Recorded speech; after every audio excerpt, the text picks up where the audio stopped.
They're going to be big when they get as old as I am. Well, it's wonderful to have you all here.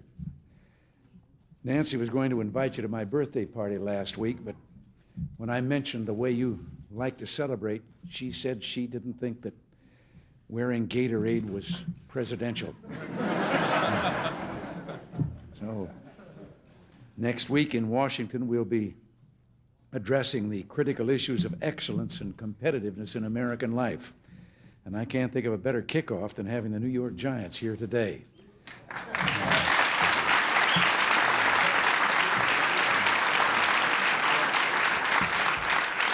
No one who saw your performance during those close games in the middle of the season and your overpowering victories in the playoffs and the Super Bowl can doubt the Gents are a great football team.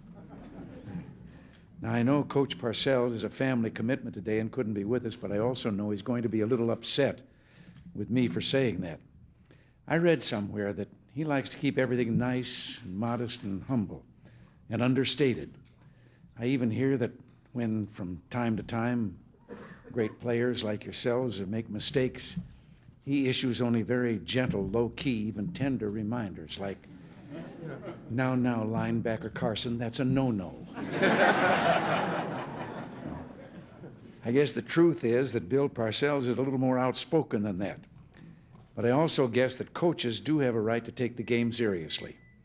Not as seriously as the fans, of course, but seriously. I can remember the old story told about one Notre Dame coach. Now, not the coach you're thinking of. Believe me, if I start telling Rockney stories, we'll be here all day. No, this story is about one of Rock's successors and one of his own players, Frank Leahy. It was in a game Notre Dame played back in 1946, and Notre Dame player Bob Livingston missed a tackle. And his teammate, Johnny Lujack, screamed, "Livingston, you so-and-so, you," and he went on and on about that. And then Coach Frank Leahy said, "Another sacrilege like that, Jonathan Lujack, and you'll be disassociated from our fine Catholic university." Well, in the very next play, Livingston missed another tackle. Leahy turned to the bench and yelled, "Lads, Jonathan Lujack was completely right about Robert Livingston." But the serious side of football is something the Giants and their fans understand. After that famous play in 1978 against the Eagles, one loyal Giant fan, Mike Tobin, put it this way: "My seats are in the end zone, and I can still see Herman Edwards coming straight toward me. My life was over." Well, as both stories suggest, football is more than just serious business, and being successful at it means realizing that. Harry Carson and the Gatorade bucket proves my point. The New York Giants played great football this year, but they also had fun. That kind of spirit has always marked the great Giants teams. That's why our fans have been so, or your fans, I should say, have been so loyal for so many years. I don't have many fans anymore.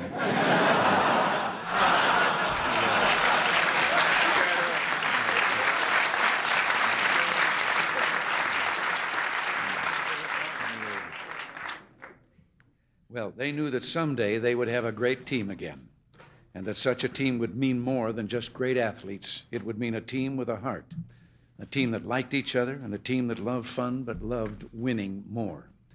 So don't forget, you're continuing one of the best traditions in football history. Some say those Baltimore Colts versus New York Giants games in 1958 and 59 were the greatest ever played. And who can ever forget the offense of Connerly, Gifford, and Rote, and the great defense of Huff and Mazelewski and Greer. Today's Giant organization, Wellington Mara, Tim Mara, George Young, Bill Parcells, and above all, this team is marked by that tradition and that spirit.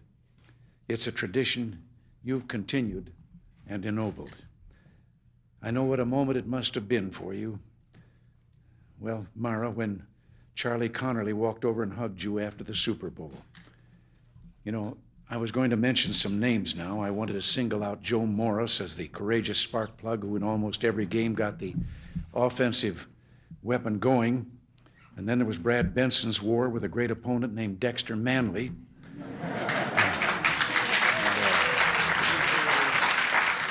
And all of you on that tremendous Giants offensive line. You see, fellas, I used to play guard.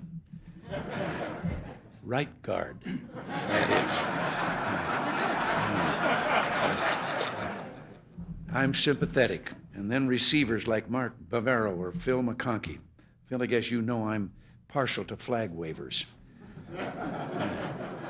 And of course, the defense, sports writer Paul Zimmerman said that Coach Parcells likes to collect elephants, also linebackers, and sometimes it's hard to tell them apart. Glad he didn't say donkeys. Fellas, that took a minute, didn't it? All I can say is I'm awful grateful the Gipper played before your time. But Lawrence Taylor, Harry Carson, Carl Banks, Byron Hunt, Andy Hedden, Gary Reasons, and the rest of you, you were all superb this year. And so were the men in front of you, from Jim Burt to George Martin, and those behind you, a secondary that took some critical losses this year but came right back at the opposition. And finally, I wanted to single out Phil Simms, not only for his great play on the field, but for his character as a leader. But it's hard to single out people on this team. It wasn't just Phil or Joe or LT or Harry. The one thing everybody noticed about this team is that it was a band of brothers, a team forged by one undeniable bond, the will to win. You know, a young boxer in New York once asked the West Side Wise boxing coach, Bob Choker, what made a great fighter.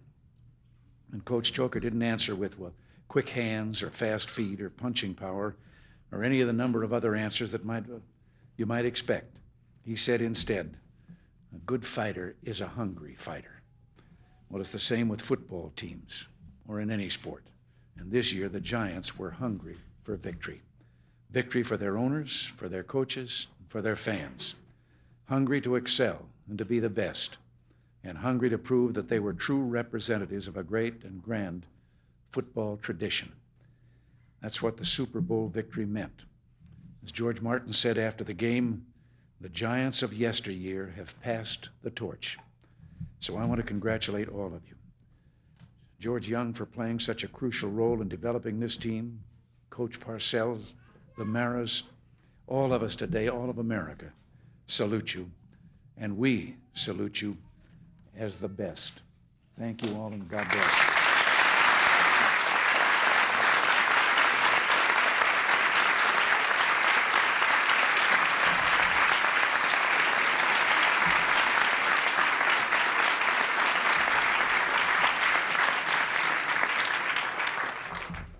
It's nice to be here surrounded by the Secret Service instead of by the Redskins. It's a privilege for me to represent the Giant organization and thanking the President for inviting us to meet him and also inviting us to visit the most famous home in all the world. But before we do anything more, we have some presents for Mr. President from three of our captains, Phil Simms, George Martin, and Harry Carson. But the Harry Carson, you better be careful of. He's a little sneaky. Phil Simms will be first. On behalf of the Giants, Mr. President, I'd like to present you with this jersey. We would like for you to be part of our team. And of course, the number I think is very suitable for you. Thank you.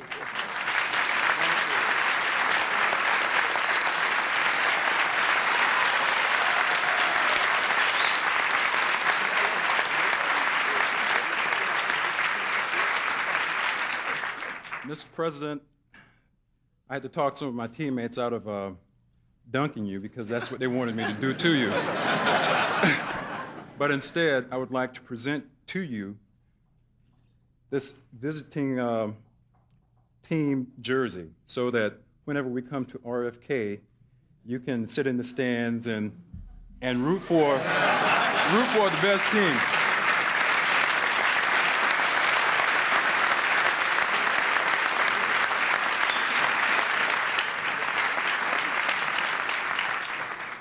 Mr. President, all of the ball players of the New York Giants voted unanimously to make you an honorary ball player of the New York Giants.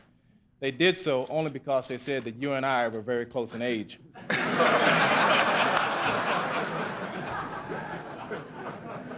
I quickly informed them that as a senior member of the New York Giants, that grants me the veto power. And in doing so, sir, I would like to give you a replica of our Super Bowl ring and make you an honorary coach of the New York Giants.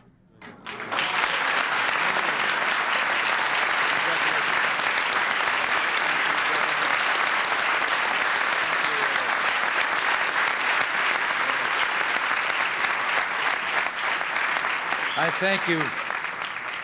thank you all. I once played opposite a fellow that could have worn that ring. He outweighed me 100 pounds, and I decided I wasn't going to go under him, and I couldn't go over him. I decided to go around him, and I almost got killed. I met our tackle coming around the other side. But when do I report? Well, thank you all. God bless you all for being here. We're all proud.